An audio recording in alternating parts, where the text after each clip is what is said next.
Ladies and G's, boys and G's, it's the Forbidden Son of Athletics, KaraboJ, with another episode of the TRACKINSIDER ZA. As you can see, I am alone. When you see me in this room, just know that I am alone. And welcome to another episode of the TRACKINSIDER ZA. This is episode 18. This is where we deal with everything athletics, from whatever that you can think about that's with athletics or that's associated with athletics. We deal with everything that has to do with the sport. Thank you for viewing this. Please like the video. Please subscribe to the channel. Please tell your friends to tell their friends to tell your family, the other families, every single one, that it's about to get crazy. The Olympics are here. We are less than a week away. 4 days by the time that you guys see this. 4 days away from the Olympic Games, the 2020 Tokyo Olympic Games, but it's in 2021, and it's actually we deal with athletics. So athletics is a week later. Yeah, athletics starts on the 30th of July, but the Olympics as a whole, or the entire event, starts on the 23rd of July. But yeah, man, this is an episode whereby we are going to deal with a specific topic. The topic of the day is, remember we did a poll, I think a few weeks ago. Yeah, we did a poll, if not a month, a few weeks ago, whereas we said, what do you guys want to know? How your diet affects your athletics performance, or how much athletes earn and how. Today we are dealing with that. We dealt with how your diet affects your athletics performance. It has to be here. I'm gonna link it up here. It's gonna be here. And then now we're dealing with how much athletes earn and how. So a lot of athletics athletes are the ones that are possibly interested in this topic more than the first one, because they know about nutrition, they know about the diet plans and whatnot. But now we ask ourselves, how do professional athletes, or athletes, a normal athlete, how do they make money? And in this world of athletics, how much do they even make? So that's the question. Possibly I'll give my honest opinion, the information that I also get from different sources, people, websites, call it whatever. So we try to make everything easy for you. What I try to do is I get all this information, try to sum it up for you, the viewer. So let's get into it. But before we get into the main topic, we deal with the news and what happened this week. It was not so much of an interesting week because we are heading to the Olympics, so definitely there's not too many races, not too many big performances per se, or to say, because athletes are preserving that energy, are doing those last training sessions. They're basically preparing and trying to avoid any hiccup or injury that might come through with racing or doing something, jumping, whatever it is. But we had the Diamond League on Tuesday, which was on the 13th of July at Gateshead or London. An interesting Diamond League, quite the last Diamond League before the Olympic Games, just after Monaco. Monaco was a big Diamond League. We spoke about Monaco. Go check out the previous video if you didn't see the preview of the Monaco Diamond League. Yeah. Pedro Pichardo in the triple jump, looking good this year. Looking good. He jumped a 17.50 at the Gateshead Diamond League. He's very consistent this year. He's a gold medal contender for me, because with Christian Taylor out of the triple jump, the men's triple jump, then you can think about your Hugh Zango, Pedro Pichardo, Will Clay. Those are the three that you can possibly think about, because those are, in the past few years, those were the top performers based on ranking standings, their jumps and all that, but there are some guys that might come through and surprise us. But I'm looking at Pedro Pichardo. He's looking good. He's of Portugal. He's looking good. He's looking fit. He's consistent in his jumps. He's jumping 17.5, But I think he needs something bigger to win the Olympics. You look at the world champs and how it was won in 2019. Christian Taylor definitely knew that he needed to get close to 18 meters for him to actually win the world championship title, and that's what he did. But so look out for Pedro Pichardo. He's looking good. A few days away from the Olympics, he might do something. Like I'm saying, a gold medal contender for me. I'm not saying he's gonna win it, but he's a gold medal contender. Another surprising performance, or not so surprising, but very consistent, undefeated, Femke Bol of Poland in all Diamond Leagues that she has run this year. She has run 4 Diamond Leagues and has won all 4 Diamond Leagues. She has won the Diamond League in Italy. She has won the Diamond League in Oslo, Stockholm, and Gateshead. She has gone with these Diamond League meetings. She has gone sub 54, and her PB is a 52.3, I think, which she ran. Is it in Stockholm? Yeah, she ran in Stockholm with she was pushing it with I'm forgetting her name. Shamir Little of the USA. They were pushing it and they were going hard. She ran a 53.2, which is very consistent. She's ranging and running those 53s like nobody's business. She's looking good. Could cause an upset. She's one of the people that we can look at and say she might cause an upset in the women's 400 meters. Look, the world record holder and the world leader is Sydney McLaughlin. Number 2 is Dalilah Muhammad. But Femke is looking good. Femke is looking good. She's one maybe to surprise us. We don't know. But she might cause a shock as well. Coming back, someone who came back and lost form now is coming back is Trevon Promel. He's coming back after the Monaco loss. We know that in Monaco he lost to Ronnie Baker. He came back with a 9.99 or 9.98, making it look so easy at the KT Diamond League. But I think now it's where the competition is open in the men's 100 meters, because we don't know. His fast times are now turning to slow times, so we don't know if the American man is gonna provide us with the performance that he's been showing earlier this year. 9.7s, your 9.8s. Also the 60s that he ran indoors. He wished so much that there could be an extra 40 so that he could display a good performance of 100. We don't know how he's gonna do. In the men's 110 meter hurdles, Ronald Levy, a Jamaican, I knew him from 2019, 2017, 2016. He came back after a quiet season, just before the Olympics, winning the Gateshead Diamond League, with a 13.22. Like I'm saying, he had a quiet season. Nothing to really say, it's just a averagely good performance. Not so big, not so crazy, nothing like that. Someone who's grabbing my attention, someone who's doing some crazy things. I never knew this guy till the Monaco Diamond League, Mohamed Kadir. I call him the Spanish Invasion. I give these athletes nicknames. The Spanish Invasion, Mohamed Kadir.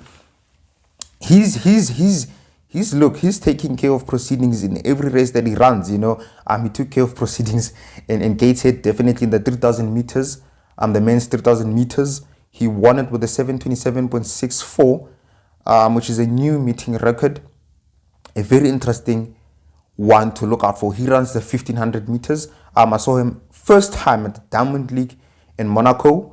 I think he ran a PB of a 329 or 328, but he definitely took it well. He took it fast.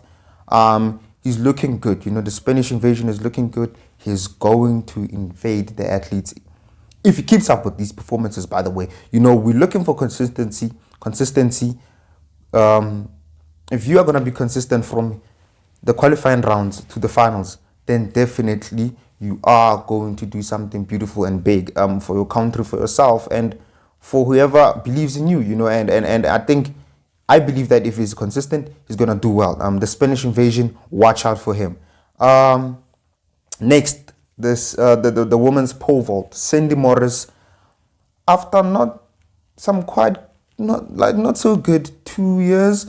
I think she's not having the best of years, these 2 years. But she won her first Diamond League this year, at the Gateshead Diamond League, and she jumped over 4.76 meters.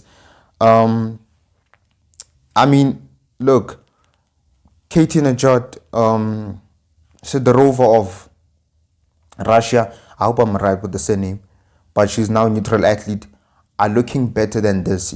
Sandy Morris, the former Olympic champion, 2017 world champion, is she gonna produce the goods? Definitely a confidence booster in winning this Diamond League. So it adds on to that confidence. It adds on to maybe that mentality that, okay, you know what, I'm doing good. If they flop, I'm gonna do good. Yeah, and what closed off that event was some relays. We had some relays, some women's relays, 4x1 women's relays, different countries, and the men's 4x1 relays, which Great Britain won. Spoke about the Thappies, we spoke about South Africa probably being the favorites to win, to win the relay, the 4x1 relay after being the world champions.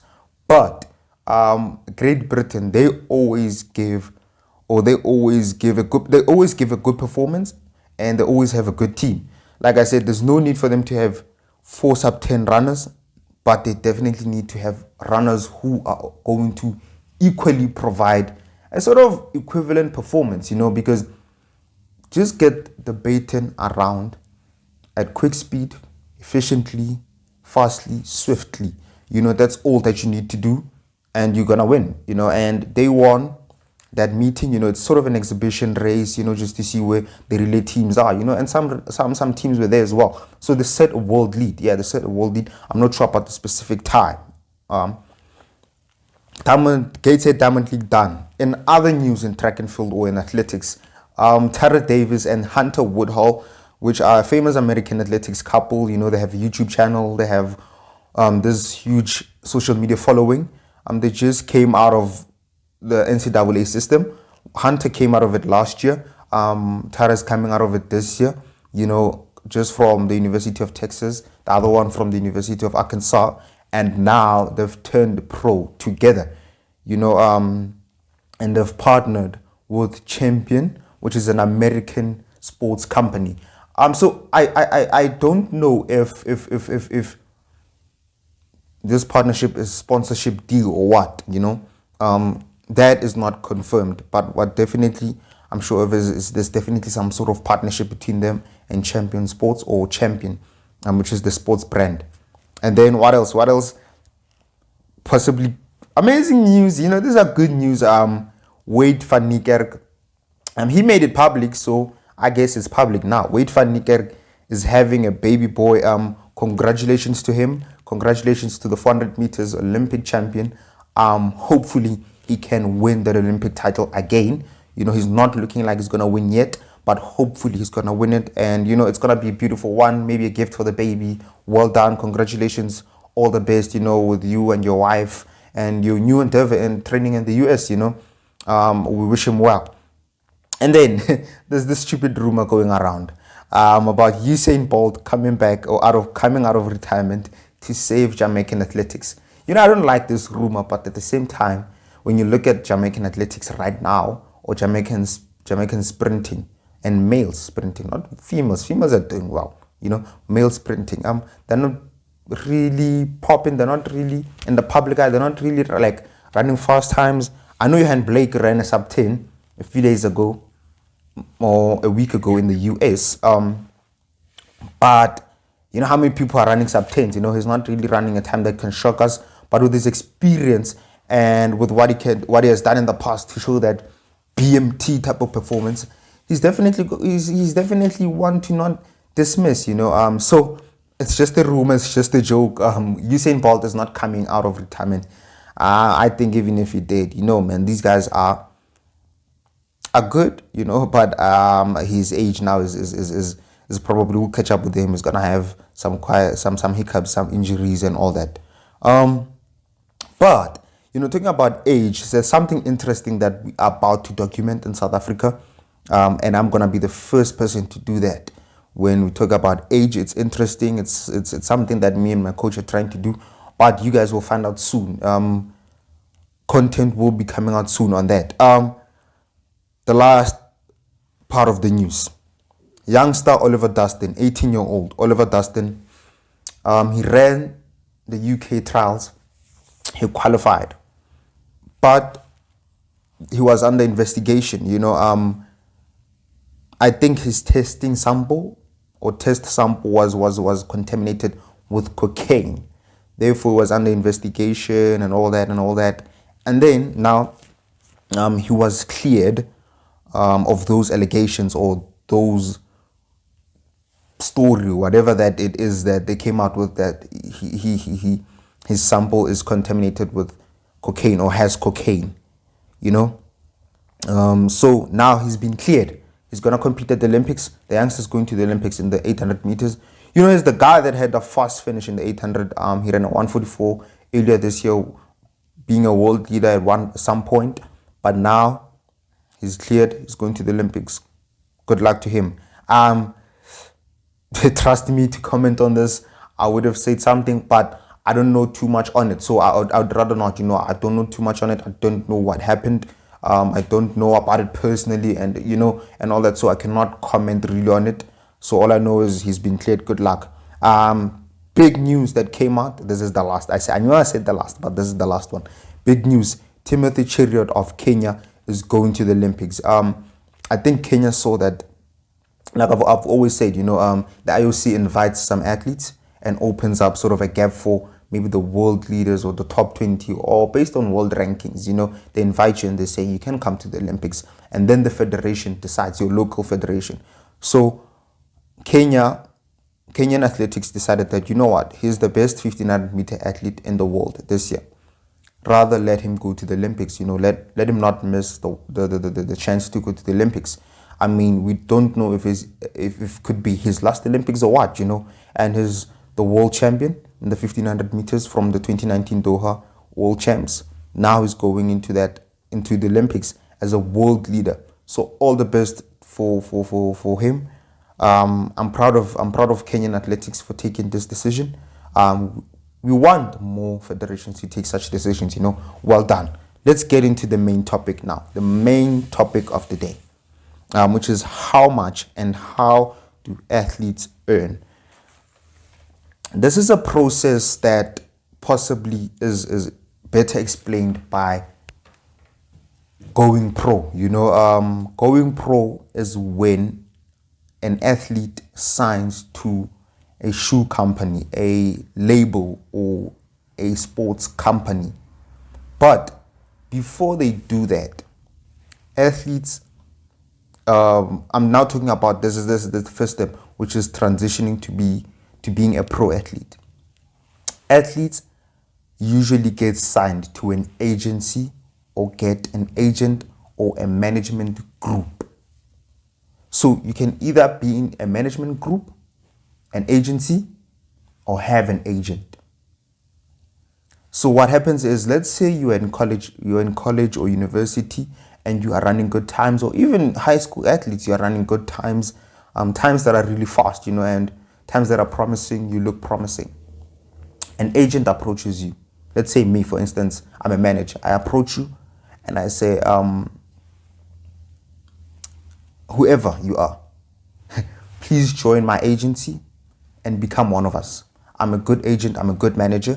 I can get you into races into Europe. I can get you a lane in Europe, Diamond League meetings. You know, I can get you into all these big races, you know, and that will elevate your performance to being a world-class athlete. You know, with your performance, it needs to be shown to the world. So I sell you this idea. I'm like, I'm the best. I can take you to all these beautiful races, these beautiful countries with me. You can travel. We don't know what winter is. You know, we travel to camps and this and this and this and this and this. Join me. Right. That's how athletes turn pro. They usually are under a agency or an agent or a management group. When you are under a management group or an agency or an agent, that's when you sort of affiliate yourself or associate yourself or partner up with a label or a sponsor, a shoe company.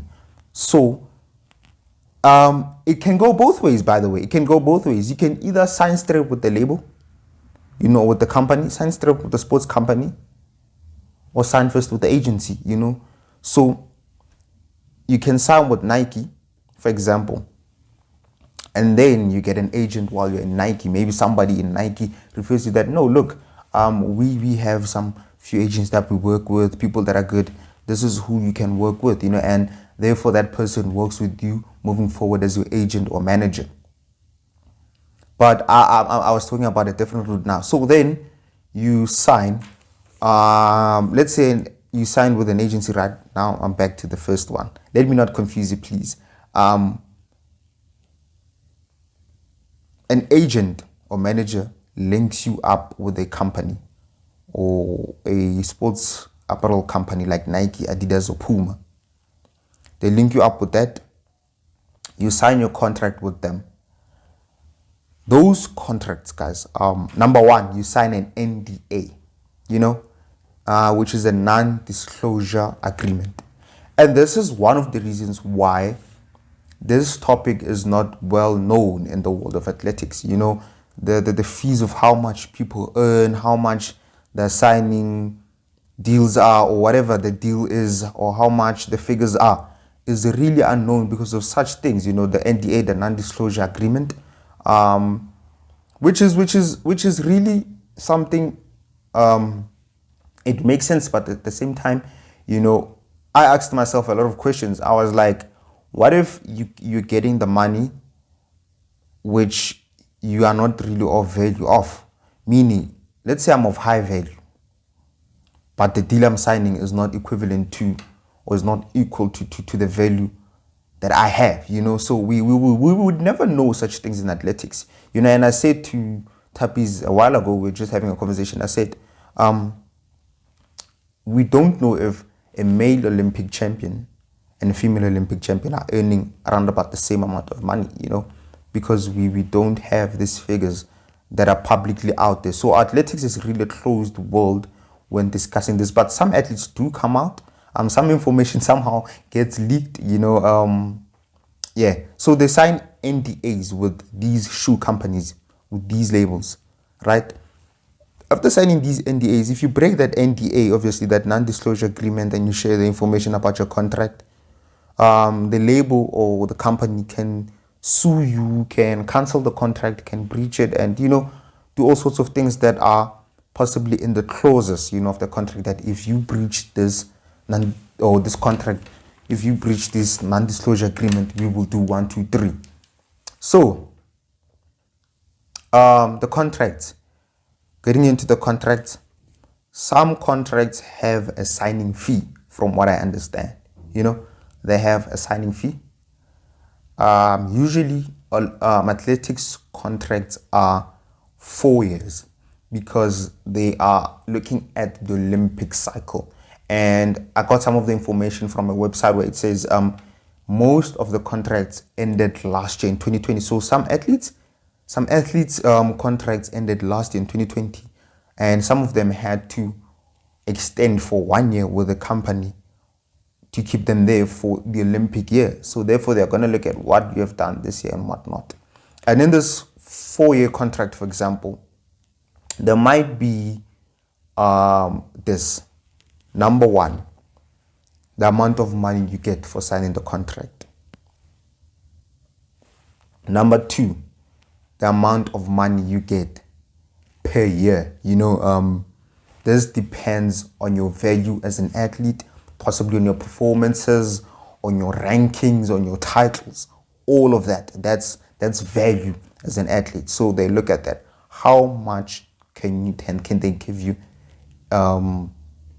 per year, And I have a figure here, which is likely for athletes who just came out of the NCAA with multiple titles, who are signing a contract for multiple years. Usually they offer them $100,000 per year, or a year. So just coming out of the NCAA, you might get $100,000. It's not confirmed. I'm not saying this is real, but it's not really direct to somebody. It differs from athlete to athlete. One person I know in South Africa they told me that he was approached by an agent, and then the label, This agent was linked to the label. The label came, which was Puma. And then they spoke with Puma, and then his contract he didn't really talk about the figures, but it was something like this, that you get your money per year. And what he described was the money he received was divided into 3 months. So you basically live 3 months, you get money, live 3 months, you get money. So let's say you get $90,000 per year. That's the value of your contract per year. So you're going to get $30,000 every 3 months. So it's tricky. Sometimes you don't get money every month, but there are contracts, or there are teams or labels that give athletes money every month. These are called stipends or monthly stipends. For example, let's say a team like the Barman Track Club, a team like the Brooks Beasts or the Oregon Track Club, or even On Running. These are teams that move, these are under a label. For instance, the Barman Track Club is under Nike, right? Nike Barman Track Club, Nike Oregon Track Club. On Running is under On. Brooks Beasts are under Brooks Running. So they move them to a certain location, So you're definitely aware that, some of these athletes don't have jobs. They're pro athletes. So they need food. They need gym membership. They need physio. They need doctors. They need the nutritionists. They need the psychologist. They need to pay the coach as well. So there's a whole team behind the athlete that needs to be paid. So what the label or the company would do is either give the athletes the stipend to pay these people to also take care of themselves, buy groceries, pay rent wherever they live, so it's sort of a monthly salary, or just pay those people and just maybe give those athletes monthly stipends. But there's another side of it, whereas athletes don't get money monthly from the label or the company. They usually they get it maybe per 3 months, as someone has said to me. So like I'm saying, it differs from athlete to athlete, company to company, team for team, So such things differ, but there's sort of a common thing of you sign a contract that says you are getting this month, this much per year. But how it's broken down, it differs athlete to athlete, team for team. But I was just making the few examples that I know of. And then the different streams of income. But okay, before we get to these different streams of income, there's a few examples I want to make about the contracts that athletes have signed. I know this episode is going to be long. Interesting fact, Bolt is one of the people in athletics that made millions from endorsements and sponsorships from his career. Basically, even now, he's still making money. What he did was his value was high, so as he kept on growing as an athlete, the value grows. Therefore, the amount of money that he possibly got from his label or company grows. And then there's those different sponsors, those different endorsements. For instance, if Red Bull wants me to make an ad and I'm a pro athlete, or Red Bull wants me to wear something that says Red Bull, like you've possibly seen some athletes wearing their gear with the Red Bull sign. Red Bull gives you money for that. They sponsor you, you showcase that, so they give you money. So that's a type of sponsorship that you might also get money from. Different endorsements as well. You might be the ladies these days are into makeup, and with the running, the ladies these days like looking beautiful, wearing their makeup during their races and feeling good. So therefore, a makeup company might come to you as a lady and say, we've seen your beautiful performances. We see how beautiful you look when you're running. We'd like you to wear our makeup. Therefore, we will pay you this much. So that's like a different other endorsement. So there's like I'm saying, there's different endorsements that you might get that contribute to your sort of income, as an athlete, and you sign those contracts that you're going to do this for the amount of years, you're going to do this for this amount of years, Yeah. And then Andre de Grasse, which is another one under contracts. Andre de Grasse was 21 when he signed a deal worth 11.25 million before bonuses from Puma. And this is in 2015, and we're getting this from Toronto Star, So I don't know if that was like the 11.25 million was for the duration of the contract. For instance, like I'm saying, if they give you a 4-year contract and that's a 11.25 million worth contract, at the age of 21, I don't know, I don't know, are they going to break down the 11.25 million before bonuses? So it's a lot of information that's not really disclosed by athletes. But trust me, there will be a part 2 of this. I promise you, there will be a part 2 of this. But yeah, that's how much you got in 2015 from besides bonuses. So in these contracts, there's also bonuses. There's also a clause for bonuses. For instance, in your contract, if you win there might be something that says, if you win the Olympics, you might get this much. You will get this much. If you finish second, you will get this much. If you finish third, you will get this much. If you go to the World Championships, you will get this much.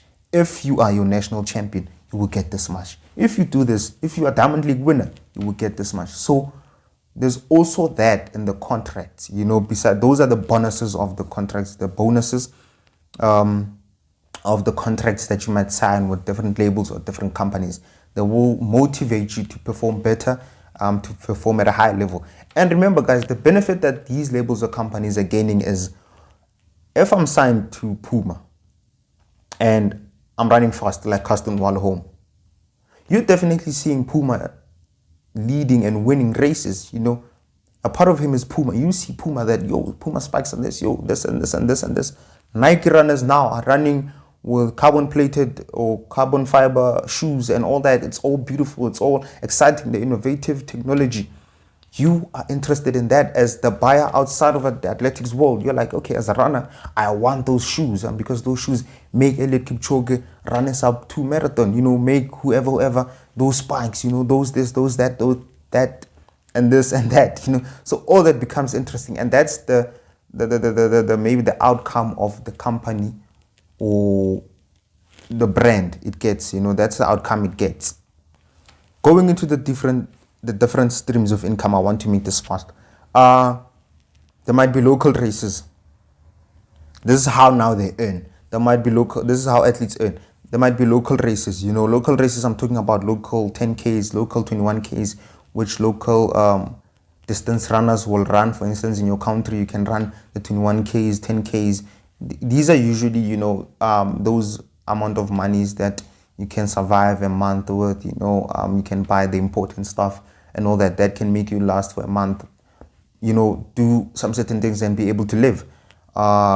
Cater for your own needs. Secondly, you can go to the European circuit and win some races. So a lot of races in Europe, especially the big ones, the Continental Tour races, the big races in Europe. So athletics is big in Europe and the US. There might be prize monies for those races. And not only prize monies, there might be bonuses on top of that, because you might have a facility record, meeting record. There might be a bonus for that. So the European circuit has money. The European circuit is basically the same as the Diamond League. So with the Diamond League as well, there's a certain amount of money that you get. Ladies and gentlemen, every person you see at the Diamond League, if they finish in the top 8 in that Diamond League meeting, they will get paid a certain amount of money, and it's in dollars. I will share with you the figures with the part 2 of this.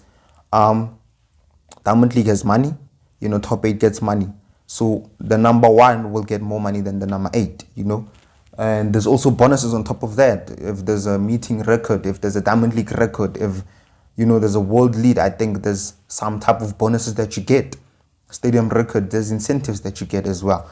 World Championships, top 8 gets money. Olympics, as far as I know, top 8 gets money. And there's also bonuses of Olympics from your local federation. So your country can actually give you money for performing well at the Olympics, which is what federations do. I know SASCOC did it in 2016. They've been doing it this year. They say they don't have the money, but fortunately, sponsors got on board. Some few sponsors, the Sports Trust got on board. They said they will give athletes some money if they get the medals. So that's what you can get. Which one is that one? There's a certain amount of money that Olympians get from the federation. I forgot about it. OPEX, something like that. OPEX or COPEX, something like that in South Africa. I forgot about it. I know about it, but I forgot about it. So, the Olympians of South Africa, in South Africa, that's what I know of. They get a certain amount of money, which is support from SESCOC. You know, this is to support them as Olympians of the country. Or, for instance, if I went to the Olympics in 2016, so I will get that amount of money because I'm an Olympian and they're supporting me for the 2020 Olympics and they're looking out for me, you know, so that I can achieve better. I can be motivated, you know. I can also live. Basically, guys, these amounts of money are for an athlete to really cater for their needs, you know. It's a job. You possibly living in an apartment or a house. You need to pay rent or rates, electricity, your car bills, your different bills, you know. You need to pay all those things. So these type of incentives or monies cater for that. Yeah, man, I hope that was an insightful topic. That was an insightful episode. So let me name a few shoe companies or brands that are into athletics, you know, into the athletic scene. And this is a few. There's a whole lot more, but this is a few. Nike, Adidas, Puma, Asics, On Running, Champion, Tracksmith, Brooks, Hoka, Under Armour, New Balance, just to name a few. It's a part one, possibly a bit messy. I hope I didn't confuse you. And if I did, please comment down below. What more would you like to know? What more should we touch on? Part 2 is coming possibly next week to finish this up. The episode, we're already on 37 minutes, guys. But yeah, to my sources, thank you very much. Runners World, the people that have been sharing this information with me. I've never been a professional runner and I'm not. So I'm getting information from people. Trackstar, Let'sRun.com, all these athletics publications are giving me information. Like I said, it gets easier for you. Take all this information, make it easier for you. So I hope I answered the question. If not, there will be a part 2. Comment down below. What more would you like to know? What more would you get into detail with? Now I'm going to get into detail of the monies exactly. Like, for instance, how much you get for Diamond League meeting or the Diamond League win overall at the end of the season, you know. But yeah, let's close the episode. Athlete of the week, I am giving it to Mohamed Kadir. He's definitely on a different level. With the 727, good performance from him. I'm looking at him performing well at the Olympics. But yeah, well done to him for that performance. Ladies and G's, boys and G's, it has been the Forbidden Son of Athletics, KaraboJ, with another episode of the TrackInsider ZA. Yeah, I don't want to waste time. Goodbye.